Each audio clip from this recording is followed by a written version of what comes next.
Okay, hello, welcome back. This is Online Etiquette with Spidey.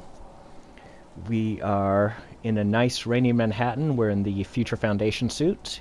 Gonna swing through, and yep, we're at the point in the game where people will take pot shots at Spider-Man, so you can look forward to that while swinging. So one of the things I wanted to start talking about, I was recently reminded of this concept, was the idea of policing yourself.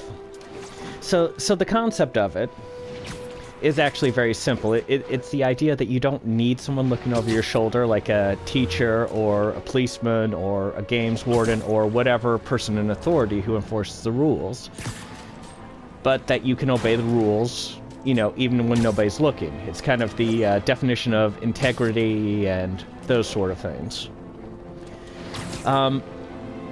And this actually came up fairly recently with the Cavanaugh hearings. There was a really interesting part of that where a lot of people were looking at it and saying, wait, there's not that much evidence against him, but everybody's saying he's obviously guilty. What happened to the presumption of innocence? Which is a valid question, and I believe it was Christina Gillibrand who got up and said, well, there's no legal obligation in this particular circumstance to follow presumption of innocence, so we don't have to do that, so we don't have to presume that he's innocent.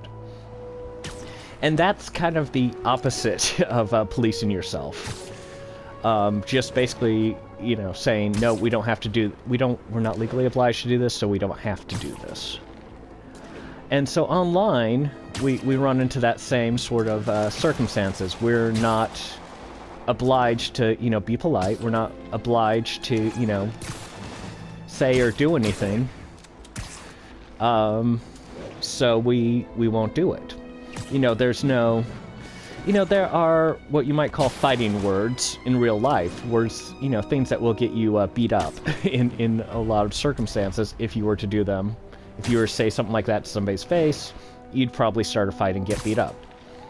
Online, you know, you don't have that threat, so there's not an obligation for some people to not say something rude like that to somebody's face.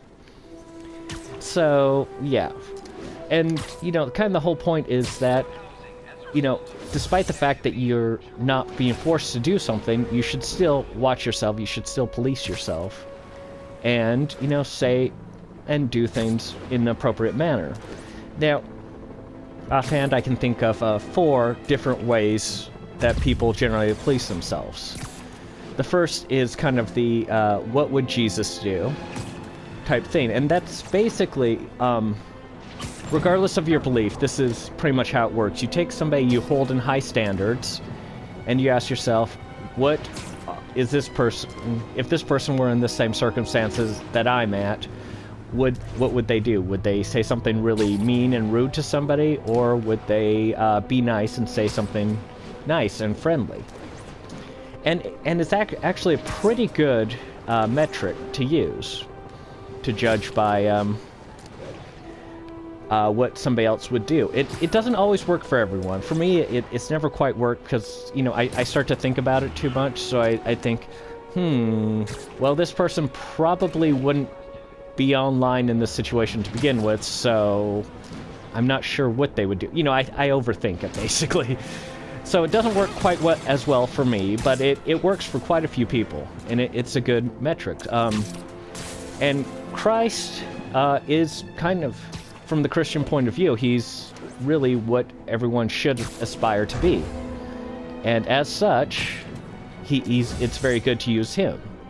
But even if you don't believe in Christ, or, you know, whatever your religious beliefs may be, you know, find someone who you do have a great deal of trust and faith in, and hold yourself to that particular metric. Ooh, got a little tingle in there. The second one that I've heard use for policing yourself, actually my brain just went dead, so let me skip to the third one. This is actually also from the Bible, from the New Testament. It's And it's such a good measurement that it's still used nowadays to teach children basic rules. It's called the Golden Rule, which is basically treat others the exact same way you want to be treated. And this works really, really well. There's an old joke that unless you're a sadomasochist, hey, this system works really, really well. But the problem is, but even I'm getting distracted by MJ talking. But even a sadomasochist can take a look at it and say, well, even though I wouldn't mind this being done to me, I can understand why somebody else wouldn't like this being done to me. So that, if you use a little empathy towards other people, you can actually make it work even if you're a sadomasochist, or even if you have a different idea of fun than someone else. Yeah, this adult thing is rough. So very, very easy, very true to do it. So I'm skipping ahead to the fourth. I'll eventually think of whatever the second one was, but yeah, you're right. That's a good way to look at it. Don't you hate it when your brain freezes up like that? Regardless, the fourth one is kind of a this idea of just looking at it and looking at whatever you're doing and saying, is this really worth freaking out about? And this is actually used often on online thing, on the Twitter mobs and stuff like that, where people look at it and say, is this really worth freaking out over? So, there's a Russian Orthodox priest who's lives in Alaska, and for those of us who live in Alaska, he often travels and gives speeches and talks about like different cultures and things like that. His name's Father Oleska.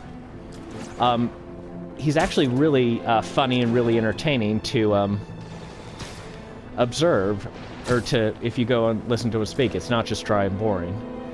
But he once told a story about going out to dinner with a man who was black, and he was shocked when the waiter didn't actually say anything, but basically just completely ignored him, wouldn't talk to him.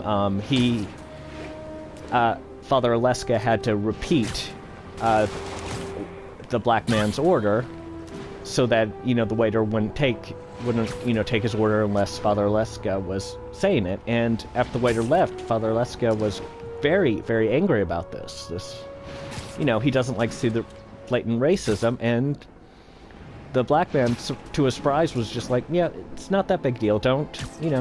It's not worth getting mad over and doing this. And so he asked his friend, wait, why aren't you angry about this? Why are you so calm about this? And the response he got was, when I woke up this morning, I knew at some point something like this would happen to me. And I made the decision then and there to not let it bother me. It's there's not much I can do about it. It's not worth, freaking out about. It's not worth getting angry about. Why should I let them, make me so angry? I'll just, it'll happen. I'll move on with my life, and it won't bother me. And I think what we're seeing a lot of times online is people who don't do this, who, hold grudges over something that somebody said. Oftentimes it'll be like, say, a bad joke or something like that, and then people will get really angry, say this is a racist comment, a sexist comment, or whatever comment, regardless of how it's intended, regardless of the situation, and you'll see people get very angry for quite a long time over this. And, if you just take a step back and say, well, is this really worth me freaking out about? Is this really worth wasting my time over this and spending a lot of time and effort just being angry about what somebody has done online? Whew. That was close. And yeah, that actually makes for a very good metrics when you're going online. When somebody does something that is a bit offensive, or even is a lot offensive, can you ask yourself, is this worth freaking out over? Is this worth getting angry over? And and having people, you know, get really upset and really angry. If you want to actually look at something really fascinating, if you're on Twitter, go to some of President Trump's tweets. It's really very fascinating to look at how people respond. He did a tweet on New Year's Day, just saying Happy New Year. It's probably one of the most non-controversial things anyone can say. It's just Happy New Year. You know, and I'm sure there are people who can be offended at that, but it's not something that is easy to be offended about. Let's just say that. So I looked at the comments that people made about it, and the first comment that came up was somebody saying F you to the president because, well, actually there's no real reason. I presume just because they don't like him. And it's really interesting, having followed several of his tweets. There are some people who I find almost always will tweet in response to what Trump has said, regardless of what he said. And it's always this very angry about whatever he's doing. There's, you know, a couple of people, they have the same last name, so I presume they're relatives, brothers, something like that, who will essentially tweet a conversation between the two of them about, and essentially it'll boil down to, oh, look how stupid the president is. You know, there's another guy who, tweets are limited to, I believe, 280 characters. And if you want to do more, you have to do kind of a continued type thing. And, you know, you can't do that. And usually when I've done it, it's either when I'm relating, you know, some sort of experience that takes a bit longer than 280 characters to relate, or if it's just, you know, it's a fairly complex thing I'm trying to explain. And I think most people do it that way. This guy, every single time Trump does a tweet, he does about 8 tweets in response to whatever he said. Usually being against whatever it is Trump is for. And, you know, you see things like this all the time, just people very much, you know, spending a lot of their time basically just, you know, tweeting in opposition to the President of the United States because they don't agree with him. And really, every single one of them should take a look and say, is this really worth, you know, freaking out over? Is what he tweeted really worth me just being so upset at him? And, you know, 9 times out of 10, when you get upset over something online, it's not worth freaking out over. It's, you know, it's just not worth it. Sorry, Jay Jonah is very distracting. He's very loud and annoying. I could freak out about it, but it's just not worth it. Anyways, that was a quick look at just, you know, a simple rule of no freaking out while online. And like and subscribe if you like this. And really, yeah, take a look at yourself and kind of police your own actions. Especially when you're online and not everybody's going to be policing you. Anyway, I will see you in the next video.